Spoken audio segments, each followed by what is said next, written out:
Ele é velho, até certo ponto. Ele tem problemas de saúde. Quanto tempo ele terá que passar na prisão por seu papel? Eles construíram impérios, controlaram bilhões e viveram vidas de luxo inimaginável, até que tudo desmoronou.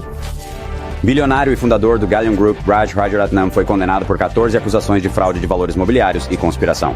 De um barão das drogas cujo império de 12 bilhões e 600 milhões de dólares desmoronou a um empresário cumprindo uma sentença impressionante de 110 anos, esses bilionários aprenderam da maneira difícil que dinheiro não pode comprar liberdade. Bilionário John Kapoor, de 74 anos, renunciou ao conselho de sua empresa. Antes poderosos e intocáveis, agora vivem atrás das grades, pagando o preço por seus crimes. Aqui estão 12 das pessoas mais ricas que caíram em desgraça e foram parar em uma cela de prisão. Número 12. Alan Stanford. Alan Stanford, outrora um bilionário e financista de alto nível, agora cumpre uma sentença de prisão de 110 anos por seu papel na orquestração de um dos maiores esquemas Ponzi da história. Sua história é de ambição, engano e uma queda final que abalou o mundo financeiro. Stanford nasceu em 1950 em Messia, Texas, onde cresceu em uma família modesta. Ele começou no setor imobiliário e de seguros, mas rapidamente fez a transição para o banco offshore, onde construiria seu império. Na década de 1980, ele fundou o Stanford International Bank na ilha caribenha de Antígua. Foi aqui que Stanford começou a atrair milhões de dólares de investidores ao redor do mundo, seduzidos pela promessa de altos retornos em certificados de depósito, CDs. Esses CDs eram comercializados como investimentos seguros com taxas de juros que superavam em muito o que os bancos tradicionais podiam oferecer. Durante anos, Stanford desfrutou dos frutos de seu império fraudulento. Ele levava uma vida de luxo extraordinário, viajando em jatos particulares, vivendo em mansões opulentas e patrocinando eventos de alto perfil, como torneios de cricket no Caribe. Ele ganhou influência em Antígua, onde seu banco estava sediado, fazendo doações significativas para o governo e a economia da ilha. Para o mundo exterior, Stanford parecia ser um empresário bem-sucedido e filantrópico. No entanto, por trás dessa imagem havia um esquema Ponzi massivo. O banco de Stanford não estava fazendo investimentos legítimos com os bilhões de dólares confiados a ele. Em vez disso, ele estava usando novos depósitos de investidores para pagar retornos a investidores anteriores, criando assim a ilusão de sucesso financeiro. Esse tipo de esquema é insustentável a longo prazo, e no final dos anos 2000 começaram a aparecer falhas. À medida que as suspeitas aumentavam, a Comissão de Valores Mobiliários dos Estados Unidos, ou SEC, iniciou uma investigação sobre as atividades financeiras de Stanford. Em fevereiro de 2009, a SEC acusou Stanford de fraude, acusando-o de operar um esquema Ponzi que defraudou investidores em mais de 7 bilhões de dólares.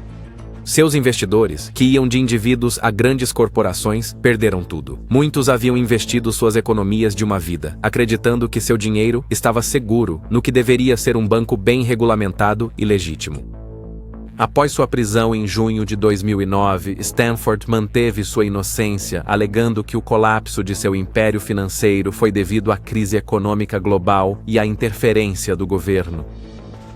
Seu julgamento começou em 2012 e as evidências contra ele eram esmagadoras. Testemunhas depuseram sobre seus gastos extravagantes, sua manipulação de demonstrações financeiras e seus esforços para obstruir investigações. A equipe de defesa de Stanford argumentou que ele era apenas um bode expiatório e que seu banco era um negócio legítimo derrubado por fatores externos, mas o júri não acreditou.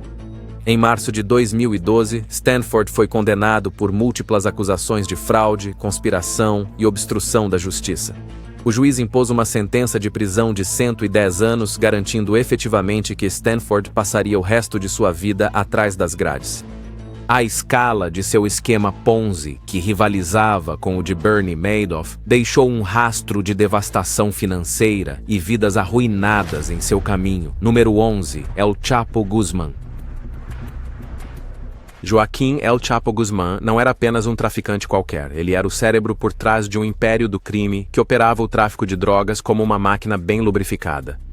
Como chefe do cartel de Sinaloa, ele movimentava enormes quantidades de cocaína, heroína, metanfetamina e maconha diretamente para os Estados Unidos. No auge, sua operação controlava cerca de um quarto de todas as drogas vindas do México. um dos homens mais poderosos e temidos do submundo. Mas não foi apenas o seu negócio de drogas que o tornou infame, foi a sua habilidade de desaparecer. Em 2001, ele realizou uma fuga da prisão digna de filme, escapando de uma prisão de segurança máxima escondido em um carrinho de lavanderia.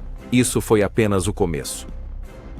Em 2014, após ser capturado novamente, ele desapareceu mais uma vez, desta vez através de um túnel de quase 1 milha de comprimento que levava diretamente à sua cela. Este não era um buraco comum no chão. Tinha luzes, ventilação e até uma motocicleta sobre trilhos para acelerar sua fuga. Ele fez as forças da lei parecerem amadoras e por um tempo parecia que nenhuma prisão poderia segurá-lo. Mas em 2016, sua sorte acabou. Sob intensa pressão dos Estados Unidos, o México o entregou. Em 2019, um tribunal no Brooklyn colocou toda a sua operação sob o microscópio. Eles o consideraram culpado de contrabandear drogas, lavar dinheiro e comandar um império criminoso. O juiz ordenou que ele entregasse 12 bilhões de dólares, 600 milhões de dólares, dinheiro ganho com anos de negócios ilegais. Agora, El Chapo está sozinho em uma cela minúscula na ADX Florence, uma prisão de segurança máxima no Colorado, conhecida por abrigar os criminosos mais perigosos do mundo. De dominar as ruas a estar trancado sem saída, sua história prova uma coisa: nenhum império dura para sempre. Número 10, Raj Rajaratnam. Raj Rajaratnam foi uma vez uma potência em Wall Street, o cérebro por trás do Galleon Group, um fundo de hedge que controlava mais de 7 bilhões de dólares. Seu sucesso não se devia apenas a instintos aguçados. Ele tinha conexões nos lugares certos, o que lhe dava acesso a segredos corporativos valiosos antes de se tornarem de conhecimento público. Mas em 2009, o FBI desvendou um esquema massivo de negociação com informações privilegiadas, expondo como Rajaratnam construiu sua fortuna com informações obtidas ilegalmente. Em um dos escândalos financeiros mais significativos da história dos Estados Unidos, ele foi condenado por 14 acusações de fraude e conspiração, tornando-se manchete como o maior caso de negociação com informações privilegiadas da sua época. Condenado em 2011 a 11 anos de prisão, a pena mais longa já aplicada para tal crime até aquele momento, sua queda enviou uma mensagem clara de que mesmo os comerciantes mais ricos e bem conectados não estavam além do alcance da lei. No entanto, em 2019, após cumprir 8 anos, ele foi concedido confinamento domiciliar sob o First Step Act, uma medida que gerou controvérsia. Número 9, Truong Mai Lan. A jornada de Lan para uma imensa riqueza começou humildemente, vendendo cosméticos ao lado de sua mãe em um mercado local. Mas quando o Vietnã introduziu reformas econômicas no final da década de 1980, conhecidas como Doi Moi, ela aproveitou a oportunidade para construir um império. Com o crescimento da economia do país, ela acumulou uma fortuna em imóveis, adquirindo terrenos privilegiados e desenvolvendo hotéis de luxo, restaurantes e propriedades comerciais. No entanto, sua rápida ascensão não foi apenas fruto de perspicácia nos negócios, estava profundamente entrelaçada com a corrupção. Aproveitando seus laços estreitos com funcionários influentes do governo, Lan obteve terras estatais por uma fração de seu verdadeiro valor, dando-lhe uma vantagem injusta no mercado em expansão. Até 2011, ela expandiu seu alcance além do setor imobiliário, orquestrando a fusão de 3 bancos em dificuldades para formar o Saigon Commercial Bank, SCB. A lei vietnamita proíbe qualquer indivíduo de possuir mais de 5% das ações de um banco, mas Lan encontrou uma maneira de contornar essa restrição. Através de uma complexa rede de procuradores e empresas de fachada, ela controlava secretamente mais de 90% do SCB, efetivamente transformando-o em seu playground financeiro pessoal. Com poder irrestrito sobre o banco, ela se envolveu em fraudes desenfreadas. Quase todos os empréstimos do SCB estavam ligados aos seus próprios negócios, e ao longo de 3 anos, ela retirou uma quantia impressionante de 4 bilhões de dólares em dinheiro. Os promotores revelaram que o volume de dinheiro pesava fisicamente mais de 2 toneladas. Parte dele foi supostamente escondida no porão de sua casa, enquanto o restante desapareceu em um labirinto de contas offshore e empresas de fachada. A escala da corrupção de Lan foi tão impressionante que desencadeou uma resposta sem precedentes do governo vietnamita. Seu julgamento foi um dos maiores da história do país, envolvendo 2.700 testemunhas, 10 promotores do Estado e 200 advogados. À medida que os investigadores desvendavam as camadas, Eles descobriram uma rede de cumplicidade que se estendia a funcionários de alto escalão. Até uma ex-chefe inspetora bancária foi condenada à prisão perpétua por aceitar um suborno de 5 milhões de dólares dela. Mas desta vez, a vasta influência de Lan não pôde protegê-la. Em uma ação rara, o governo vietnamita escolheu expor todos os detalhes de seus crimes ao público, provocando indignação generalizada. Determinada a fazer dela um exemplo, o Partido Comunista impôs uma sentença chocante: morte. Em 2023, ela se tornou uma das poucas mulheres no Vietnã, e talvez no mundo, a receber uma sentença de morte por crimes financeiros. Embora o tribunal tenha ordenado que ela devolvesse 27 bilhões de dólares, muitos duvidam que o valor total seja recuperado. Alguns acreditam que a sentença extrema é uma tática para pressioná-la a devolver mais dos bilhões desaparecidos. Lan negou as acusações e deve recorrer, mas sua queda continua sendo uma das mais dramáticas da história moderna. Seu caso é mais do que apenas uma história de ganância. É um alerta sobre os perigos do poder sem controle em uma economia em rápida transformação. Tornou-se um momento decisivo na agressiva campanha anticorrupção do Vietnã, que já derrubou 2 presidentes, vários ministros do governo e centenas de funcionários. Enquanto seu destino agora está nas mãos dos tribunais, o dano que ela causou ao setor bancário do Vietnã será sentido por muitos anos. Número 8. Sam Bankman-Fried. Sam Bankman-Fried, outrora aclamado como o menino de ouro das criptomoedas, agora cumpre uma sentença de 25 anos de prisão, uma queda dramática para um homem que construiu um dos maiores impérios de criptomoedas do mundo. Bankman-Fried, frequentemente referido como SBF, fundou a FTX, uma bolsa de criptomoedas que prometia revolucionar as finanças digitais. Em apenas alguns anos, ele se tornou bilionário, conhecido por sua aparência desleixada e estilo de vida não convencional, mas admirado por seu suposto gênio em navegar no complexo mundo das criptomoedas. Nascido em uma família altamente intelectual, ambos os pais são professores de direito em Stanford. Bankman-Fried parecia destinado à grandeza.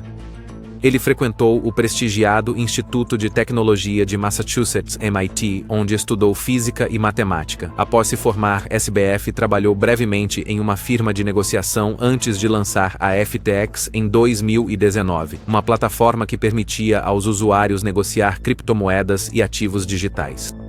Com marketing agressivo e uma interface amigável, a FTX rapidamente se tornou uma das principais exchanges de criptomoedas do mundo. No auge de seu sucesso, Bankman-Fried não era apenas um bilionário, mas também o queridinho da mídia. Ele era frequentemente convidado para falar em conferências da indústria, aclamado como uma das figuras mais influentes no mundo cripto. Conhecido por seu código de vestimenta casual, tipicamente camisetas e shorts, e seus hábitos de trabalho pouco ortodoxos, SBF parecia personificar a nova onda de empreendedores de tecnologia. Ele também era um grande doador para causas políticas, com contribuições significativas para candidatos democratas e republicanos, aumentando ainda mais sua influência em Washington. Mas, por baixo da superfície, nem tudo estava bem na FTX.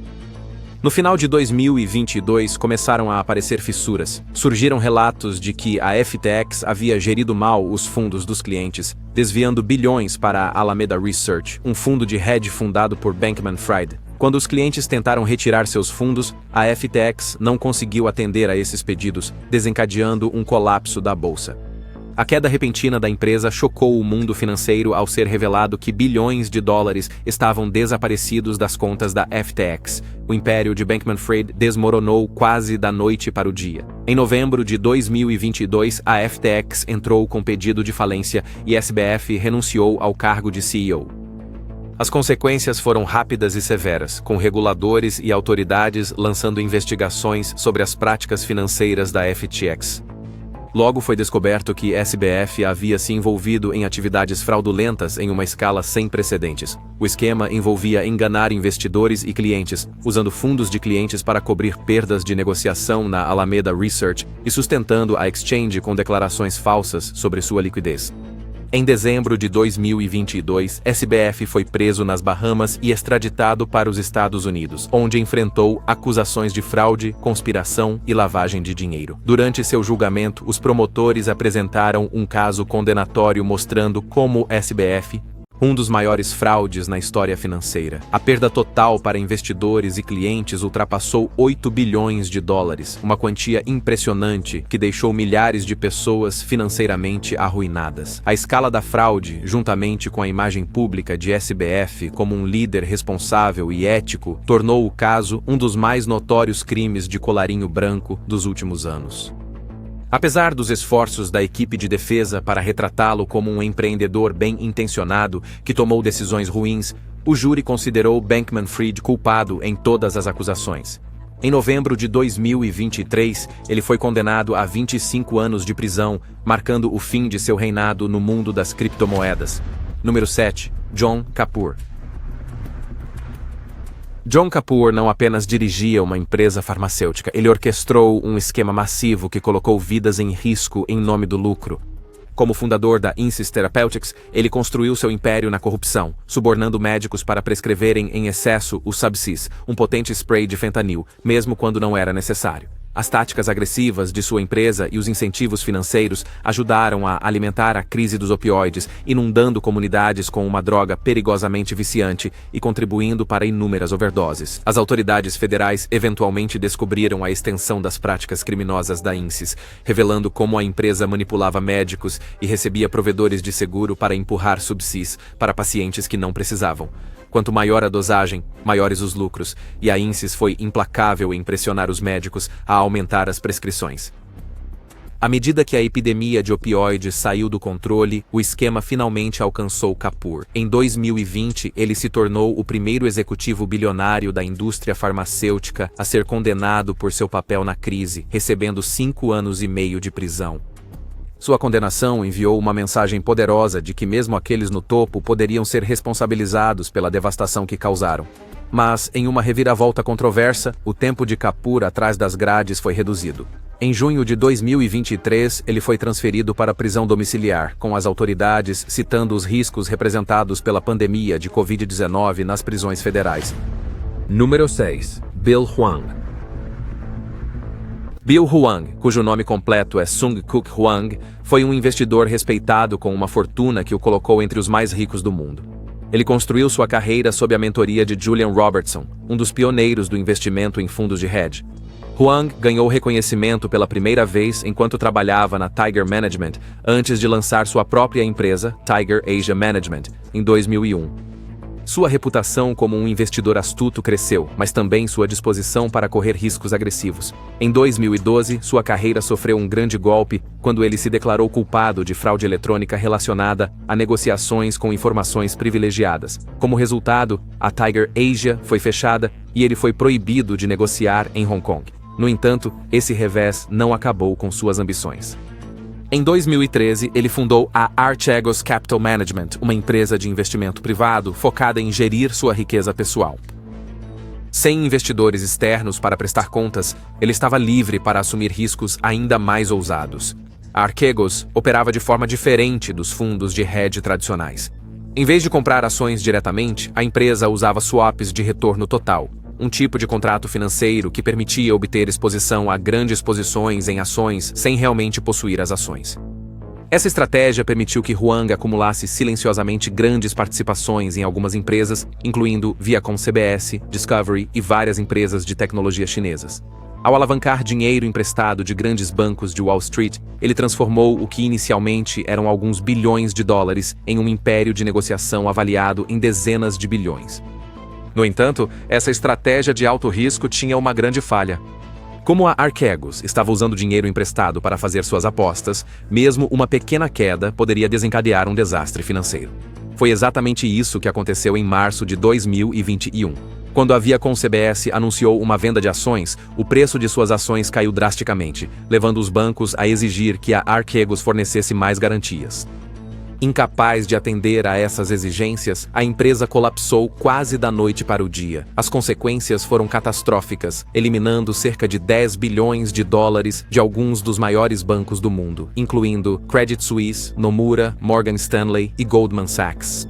O escândalo expôs grandes fraquezas nos sistemas de gestão de risco de Wall Street. Apesar de seus problemas legais anteriores, Hwang conseguiu garantir dezenas de bilhões de dólares em alavancagem sem disparar alarmes. e os legisladores rapidamente iniciaram investigações, levando a acusações criminais contra Huang e seu ex-diretor financeiro Patrick Halligan. Os promotores os acusaram de conduzir um esquema fraudulento projetado para inflar artificialmente os preços das ações, enganar credores e esconder os verdadeiros riscos de seus investimentos. O julgamento de Huang foi acompanhado de perto pelo mundo financeiro. Sua equipe de defesa argumentou que ele realmente acreditava nas ações em que investiu e que não tinha a intenção de enganar ninguém. No entanto, os promotores apresentaram uma imagem diferente, descrevendo-o como um apostador imprudente que manipulou o mercado para ganho pessoal. Após uma longa batalha legal, ele foi condenado e sentenciado em novembro de 2024 a 18 anos de prisão. Antes de prosseguirmos, aqui está a escolha do assinante de hoje. Olhe para esta imagem. Difícil acreditar que é uma prisão, certo?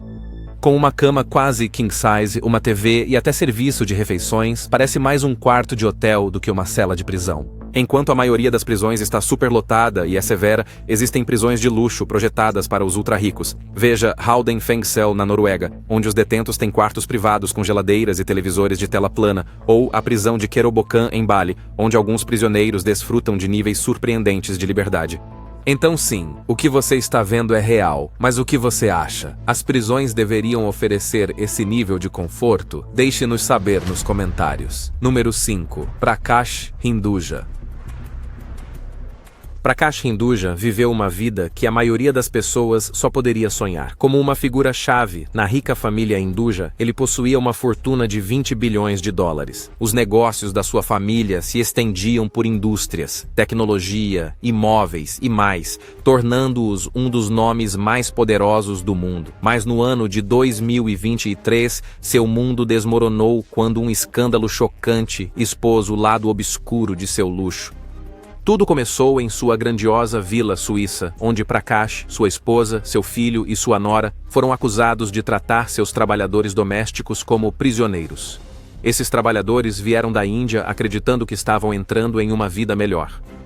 Em vez disso, encontraram-se presos. Seus passaportes foram confiscados, não podiam sair e eram forçados a trabalhar até 18 horas por dia. O pouco dinheiro que ganhavam era enviado para contas bancárias na Índia que eles nem podiam acessar enquanto estavam na Suíça. Alguns deles tinham que dormir no chão do porão com quase nenhum conforto. No início, esses horrores eram apenas rumores, mas logo a verdade se espalhou e se transformou em uma tempestade legal. A família enfrentou acusações graves, incluindo tráfico de pessoas. No final, as acusações mais graves foram retiradas, mas eles ainda foram considerados culpados de explorar seus trabalhadores. O tribunal impôs penas de prisão que variam de 4 a 4 anos e meio. Mesmo quando os advogados de Prakash argumentaram que ele estava com a saúde debilitada, os juízes não cederam. Para piorar a situação, o tribunal também foi atrás da riqueza da família, confiscando bens valiosos, incluindo joias raras, para cobrir possíveis penalidades. Para um homem que passou a vida cercado de poder e riquezas, foi uma queda como nenhuma outra. O mesmo mundo que antes o admirava, agora o via de uma forma muito diferente. Número 4. Elizabeth Holmes. Elizabeth Holmes não era apenas outra fundadora de startup. Ela era a garota de ouro do Vale do Silício. Vestida com suéteres pretos de gola alta e falando com uma voz profunda e autoritária, ela fez o mundo acreditar que era a próxima Steve Jobs. Bilionários como Rupert Murdoch e Larry Ellison entregaram milhões, convencidos de que sua empresa, Theranos, estava prestes a mudar a medicina para sempre. A proposta era simples. Uma pequena gota de sangue, resultados de testes rápidos e baratos e nada mais de agulhas dolorosas. Parecia mágica. Mas havia um grande problema. Tudo era uma mentira. A tecnologia nunca funcionou. Pacientes receberam resultados de testes completamente errados. Alguns foram informados de que tinham doenças graves, como câncer ou HIV, quando não tinham. Outros tinham problemas de saúde reais que não foram detectados. Nos bastidores, os funcionários estavam aterrorizados de falar. Se você questionasse a ciência, corria o risco de perder o emprego. Holmes e sua equipe mantinham tudo em segredo, evitando perguntas difíceis e silenciando os denunciantes. Então, em 2015, a verdade veio à tona. Um jornalista do Wall Street Journal expôs a fraude e tudo começou a desmoronar. Quando tudo acabou, girou quase $1 bilhão de dinheiro de investidores. Em 2022, Holmes foi considerada culpada de fraude e condenada a mais de 11 anos de prisão. O tribunal ordenou que ela devolvesse $452 milhões, mas a maioria dos investidores, incluindo Murdoch, nunca viu um centavo. Agora, a mulher que já foi a estrela mais brilhante do Vale do Silício está atrás das grades. Ela passou de ser a mais jovem bilionária autodidata a uma criminosa condenada. Sua história não é apenas sobre ambição que deu errado, é a prova de que nenhum nível de exagero pode transformar uma mentira em verdade. Número 3. Gautam Thapar. Gautam Thapar, outrora uma figura proeminente na indústria indiana e chefe do prestigiado grupo Avanta, está atualmente atrás das grades, enfrentando acusações relacionadas à fraude e lavagem de dinheiro. Sua história é sobre um magnata dos negócios que alcançou grandes alturas no mundo corporativo da Índia apenas para cair espetacularmente devido a uma série de escândalos financeiros. Nascido em uma das famílias empresariais mais conhecidas da Índia, Gautam Thapar herdou o comando do grupo Avanta, um conglomerado com interesses que vão de papel e celulose à geração de energia e engenharia. Ele era visto como o portador da tocha do legado de sua família, que tinha uma forte presença no setor industrial da Índia. Sob sua liderança, a Avanta expandiu sua atuação, adquirindo ativos internacionais e aventurando-se em novos setores. Durante anos, Thapar desfrutou de influência significativa nos círculos empresariais indianos, conhecido por suas conexões e riqueza. No entanto, as coisas começaram a desmoronar quando as finanças do grupo Avanta passaram a ser examinadas. A saúde financeira da empresa estava se deteriorando, com dívidas crescentes e práticas financeiras questionáveis. Os problemas de Thapar se aprofundaram quando a Diretoria de Execução da Índia e o Departamento Central de Investigação, CBI, começaram a investigar alegações de má conduta financeira envolvendo as transações da empresa. As acusações contra Thapar originaram-se de um caso de fraude de empréstimo envolvendo o Yes Bank, um dos maiores bancos do setor privado da Índia.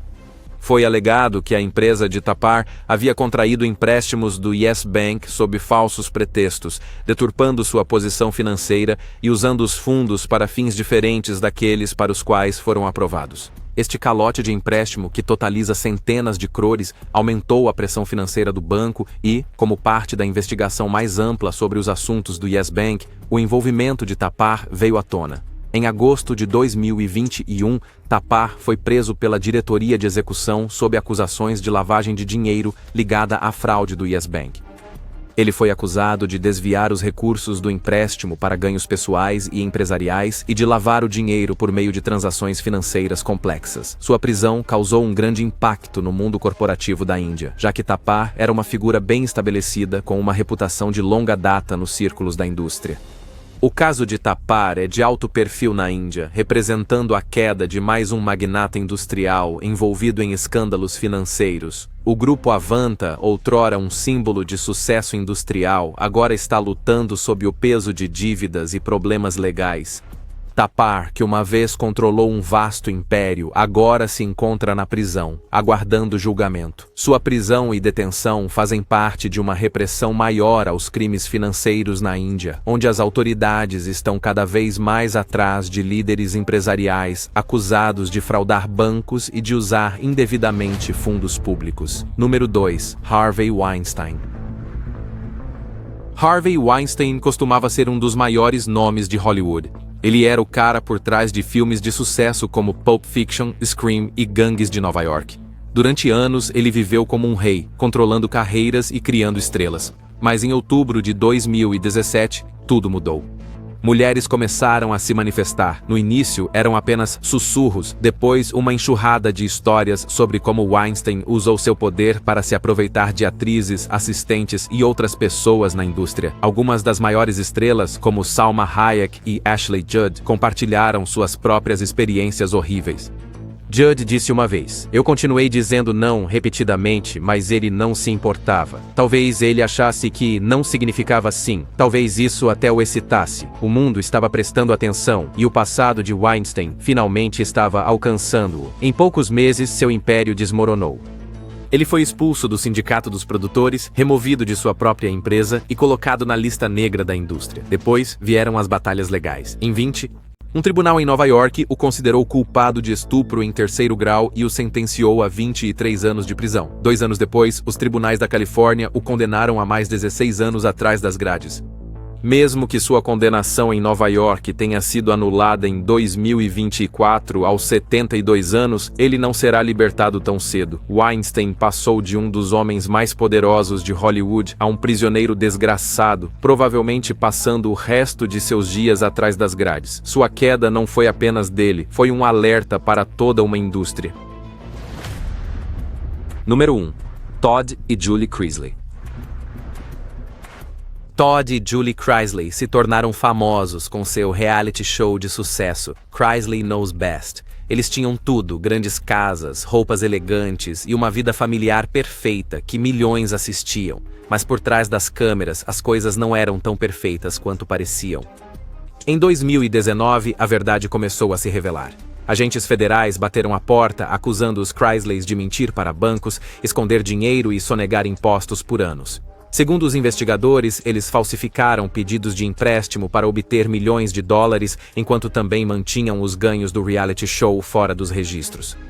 Para um casal que fez fortuna exibindo sua riqueza, a ironia era difícil de ignorar. O julgamento se arrastou, mas em junho de 2022, o veredicto foi dado: culpados. As evidências eram claras. Seu estilo de vida luxuoso foi construído com fraude. Em novembro daquele ano, Todd foi condenado a 12 anos de prisão, enquanto Julie recebeu 7. Além disso, eles foram obrigados a devolver milhões ao governo. Agora, em vez de tapetes vermelhos e roupas de grife, os Crisleys vestem uniformes de prisão em instalações federais separadas. Eles continuam a afirmar que não fizeram nada de errado e estão lutando por apelações, mas até agora nada mudou. As mesmas pessoas que antes entretinham a América com sua vida glamurosa, agora vivem uma realidade que nunca imaginaram. Obrigado por assistir. Nos vemos no próximo vídeo.